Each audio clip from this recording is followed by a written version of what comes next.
নমস্কার, আমি Pradyut Shastri, astro education Pradyut এই চ্যানেলে আপনাদের সকলকে আবারও স্বাগতম জানিয়ে আমি শুরু করছি আমার আজকের দিনের আরও একটি নতুন টপিক নিয়ে। আজকে আমি যে গ্রহটি নিয়ে আলোচনা করব সেই গ্রহটির নাম হচ্ছে চন্দ্র। চন্দ্র জন্মকুণ্ডলিতে হচ্ছে মাতৃকারক গ্রহ এবং চন্দ্র মানুষের জীবনে সরাসরি কিন্তু মন, মানসিকতা এবং চিন্তা এর উপর কিন্তু প্রভাব বিস্তার করে থাকে। এই চন্দ্র কর্কট রাশির অধিপতি গ্রহ। জন্মকুণ্ডলিতে এবং হাতে আমাদের এই যে স্থানটি রয়েছে এই স্থানে কিন্তু চন্দ্রের মালিক, এবং এই স্থানে যদি আপনার জব, তিল, কাটা চিহ্ন, জাল ইত্যাদি থাকে, অশুভ চিহ্ন থাকে, তাহলে কিন্তু আপনার হাতে চন্দ্র খারাপ। এবং জন্মকুণ্ডলীর জন্য আপনাকে অবশ্যই একজন জ্যোতিষীর পরামর্শ নিতে হবে। আর জ্যোতিষীর পরামর্শ না নিয়েও আপনি বুঝতে পারবেন যে আপনার চন্দ্র খারাপ কিনা। শুধুমাত্র আলোচনাটি একটু মন দিয়ে আপনাদের শুনতে হবে।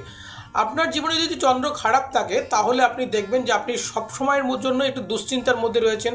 আপনি কোনো সময় সেই চিন্তা থেকে নিজেকে ওভারকাম করতে পারছেন না। আপনাকে সবসময় উদাস উদাস মনে হবে এবং আপনি অযথা চিন্তা করবেন। আপনার মন বারে বারে একটা কাজ করলে অন্য কাজে কিন্তু ডাইভার্ট হয়ে যাবে এবং আপনার মধ্যে ঠান্ডা লাগার একটা কিন্তু চরমতম প্রবণতা থাকবে।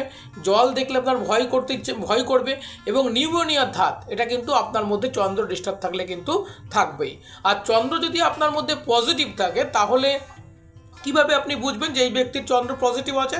তাহলে সেই ব্যক্তিকে কিন্তু যত কঠিন সমস্যার মধ্যেই সে থাক, সে কিন্তু নিজের জীবনে কিন্তু সুন্দর এবং নিজের উপর কনফিডেন্স থাকবে এবং কখনোই তাকে দুশ্চিন্তাগ্রস্ত লাগবে না। এবং যত সমস্যাই তার জীবনে আসুক না কেন, সেই সমস্যা থেকে কিন্তু সে অবভিয়াসলি নিজেকে কিন্তু ওভারকাম করতে কিন্তু সে সক্ষম হবে।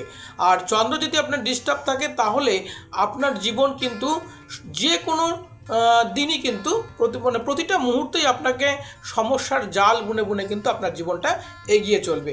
এটা হচ্ছে আপনাকে প্রাথমিক লক্ষণ চন্দ্র ডিস্টার্ব থাকার এবং চন্দ্র ভালো থাকার।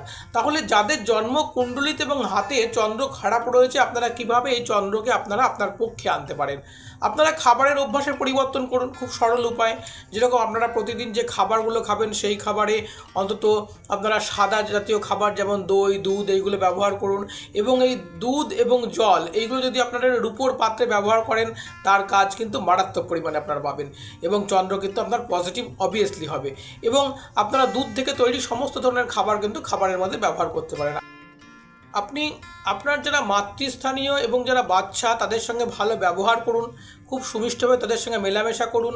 নির্ধন মাতৃস্থানীয় ব্যক্তিকে আপনি ওষুধ, টাকা পয়সা, বস্ত্র এগুলো দান করুন, আপনার চন্দ্র অবভিয়াসলি ভালো হবে। এছাড়া আপনি একজন ভালো জ্যোতিষীর পরামর্শ নিয়ে অবশ্যই আপনি একটি মুক্ত ধারণ করতে পারেন, তাহলেও কিন্তু আপনার চন্দ্র পজিটিভ হবে।